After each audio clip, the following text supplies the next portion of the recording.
let's try our hand at an origami bat. All right, we're going to start with our sheet of paper going vertical, and we need to turn it from a rectangle into a square. And we're going to do that by taking the top edge and bringing it down the side edge. So I bring the top edge over. I like to put one finger up at the top to hold it. Once I got it straight, I'll line it up carefully, and I'll come down and I make this big gigantic triangle. Then this little extra piece down at the bottom, this part I'm going to be cutting off. So with my scissors, I'll cut that right off.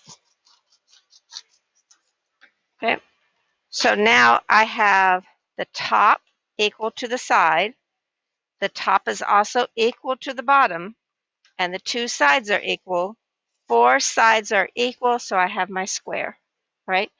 To start my origami bat, I'm going to go ahead and fold it back on that diagonal, and I'm going to point it down, all right? Then I'm going to take the two side points and bring them one side over to the other, folding it down in half. And I just take my fingers and rub down good and tight. It'll pop up a little bit, no biggie.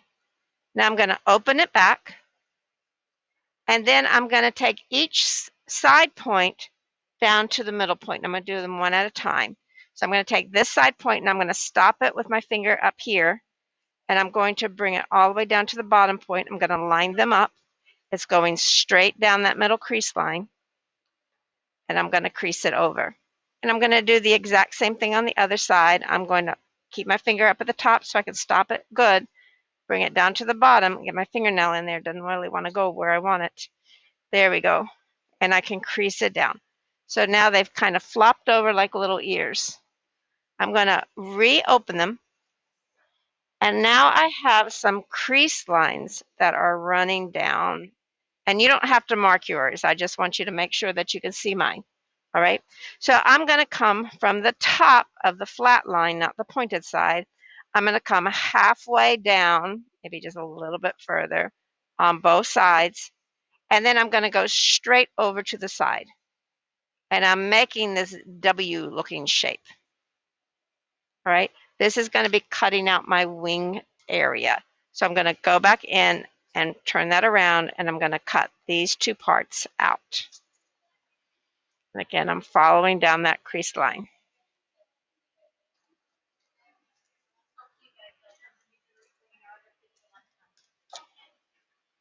And so now I have this. The next part is our hardest part. It's creating the wings. I am going to take this little line that I brought down here, and I'm going to bring it over to the middle line. So when I bring that over to the middle, this part, which I'm going to call the wing, is going to lay down straight. So here's the crease line going straight down. I can line it straight up. It's going straight up and down, and the wing just folds itself over. Okay, then this crease line right here, I put my fingers against it. I'm just going to bend that wing back over top of my fingers and push it back out of the way. And I'm going to do the same thing to the other side now. Right here where I cut this away, it's going to be lined up straight down the middle. And when I do that, I can also follow the crease line on the back side of the other wing. And again, they'll lay out flat from each other. On this crease line, I'll bend it back, and that gives me my two wings, one going one side, one going to the other. So this is what I have so far. Now, if you want to make your wing tips a little bit fancier, now's a good time to go in there and cut away some extra triangles. And I just cut in one direction and back to the other. But you can cut them wavy if you prefer and make them more like scoop shapes. It really doesn't matter. Again, you're the artist, so you're deciding what you like best. So here's two different styles that you can kind of play around with. All right, so we're almost there, and it doesn't really matter if you want to flip it over and do it this way as I begin to make the ears, or do it this way, all right?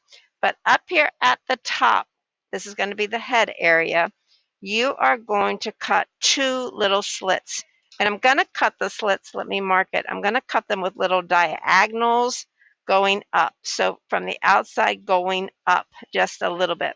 This is going to make the little bat's ears. And a slit is just a cut. It doesn't cut off. It's just a little cut. That's all I've got in there, just a tiny little cut.